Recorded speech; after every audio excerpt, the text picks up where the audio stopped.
Hello there guys! Welcome back to my channel. Ngayong araw ay pag-usapan natin ang DEPED Memorandum DMCI 2020 number 00162. Ang DEPED memo na ito ay issued by Undersecretary for Curriculum and Instruction Diosdado M. San Antonio. And the topic is about suggested strategies in implementing distance learning delivery modalities for school year 2020-2021. Dito po ay masasagot ang maraming katanungan na itinatanong ng mga guro hinggil sa pagpapatupad natin ng distance learning delivery modalities, especially yung pong modular and online delivery modes. Okay, bago natin simulan ang mga tanong ay narito muna ang ating school calendar. Our classes will begin on October 5 and it will end on June 16, 2021. Christmas vacation is on December 20 to January 3. And the number of school days, ayan po ay nakapost ang number of school days with a total of 200 days. Mas mainam po yung alam natin ang ating school calendar para ma-estimate natin yung ating gagawing mga learning plans. Okay? Okay, unang tanong. Paano kung sa January 2021 ay nagkaroon na ng vaccine at babalik na tayo sa normal? Ano po ang mangyayari? Okay, ang sasagot ng tanong na yan ay ang DEPED memo. Nasa first page po. Ayan, nakikita nyo sa screen. Furthermore, should the vaccine become available, parents and learners are still given the discretion to continue with distance learning as long as there is a qualified learning facilitator who shall guide and supervise the learner at home. Okay.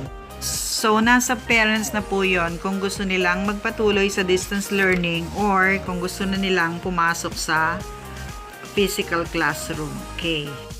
Second question, sino ang magde-decide kung anong learning modality ang dapat na gamitin? Parents, school, or local government?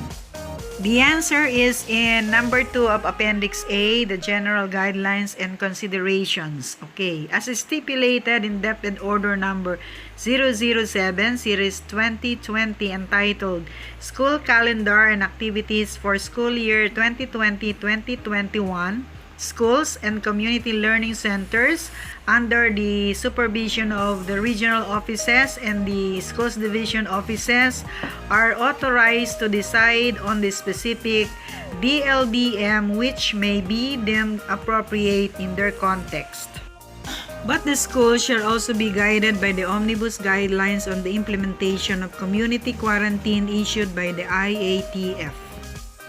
Another question, paano kung ang napiling modality ay hindi angkop sa bata? After the assessment done by the teacher, the learner is not doing well in the chosen modality.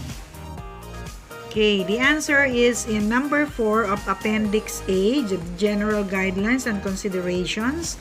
The DLDM adopted by the school or chosen by the learner or parent may be changed when deemed necessary and possible based on but not limited to any of the following. Letter A, health and physical distancing protocols. Letter B, availability of public transport. Letter C, changes in the health status of the learner. Letter D, the learner's assessment results. And letter E, indications and reports of negligence and abuse validated through home visitations. So, pwede rin palang mabago pa ang modality na gagamitin ng bata. Okay? Another question. Paano kung yung binigay na module ay hindi natapos ng bata in 1 week? Hindi ibinalik dahil hindi natapos ng bata. Okay. The answer is in numbers 7 and 8 of Appendix A. To make learning manageable for learners, they may be given a set time frame. to undertake a lesson or accomplish an activity. Learners who are not meeting expectations shall be provided with remediation, while those who may accomplish the task as contained in the SLMs shall be given enrichment activities. To ensure that learners are on task and are guided on what they are expected to accomplish within a specific week, teachers shall prepare a weekly home learning plan. Okay, sufficient break time shall be ensured. In cases of legal celebrations and holidays, as well as cancellation, suspensions of classes due to natural and man-made calamities, adjustments in the time frame for accomplishing learning tasks based on the weekly home learning plan shall be considered accordingly. Okay. So the teacher will find out kung ano ang reason kung bakit hindi natapos yung lesson or your module. Okay? And the teacher will make the necessary adjustment. Okay. Okay, sa pangtanong, paano kung walang pwedeng magturo o mag-guide sa bata sa kanilang bahay at kung parehong hindi pwede ang magulang at walang kapatid na available? Okay, the answer is in number 13 of page 4. For learners without available learning facilitators at home, subject teachers or a cluster learning facilitator may conduct home visits following social distancing protocols, or they may communicate through text messages, phone, or chats through other available forms of communication to provide assistance or remediation. Teachers or learning facilitators may be provided with load allowance and traveling expenses chargeable against local funds, subject to availability of funds and applicable rules and regulations. So kung walang available na magtuturo, ang subject teacher will do the home visitation. Okay, another question. Paano kung yung teachers ay hindi pwede na mag-home visit, like when they are classified as high-risk individuals? The answer is on page 5, number 14. The following teachers will be exempted from home visitation during ECQ, MECQ, and GCQ.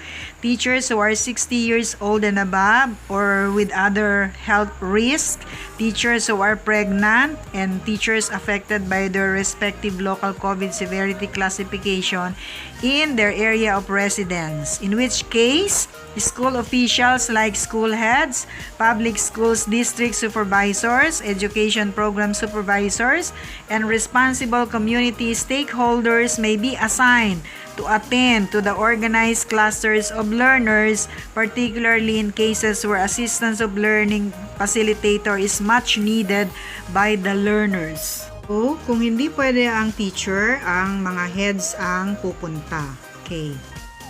Okay, one more question. Sa online distance learning, meron po bang allowable screen time or screen time guidelines by age?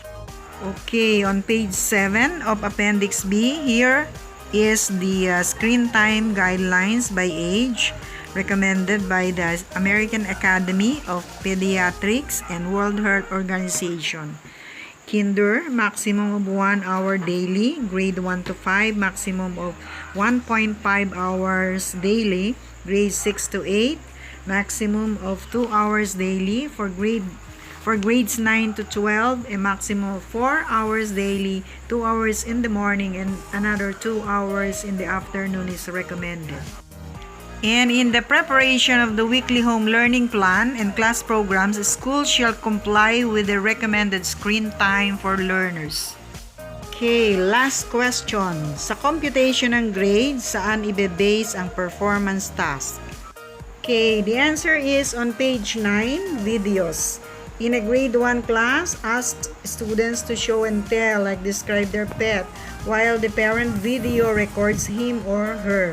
Learners may also be asked to write and perform plays, create and cook recipes, conduct interview, among others, and submit this through video.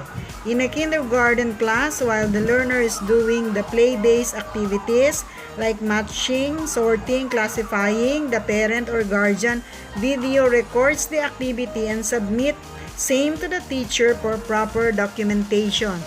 This may also serve as informal assessment that the teacher could use in the continuous or ongoing assessment of the learner in the different developmental domains. So, yung mga ganong activity, pwede nating i-include sa kanilang performance task. Okay? Okay, salamat po sa inyong pakikinig at nawa po ay nasagot ang inyong mga katanungan. Thank you very much for watching. I hope you will continue to watch and subscribe to my channel. Thank you very much and God bless you.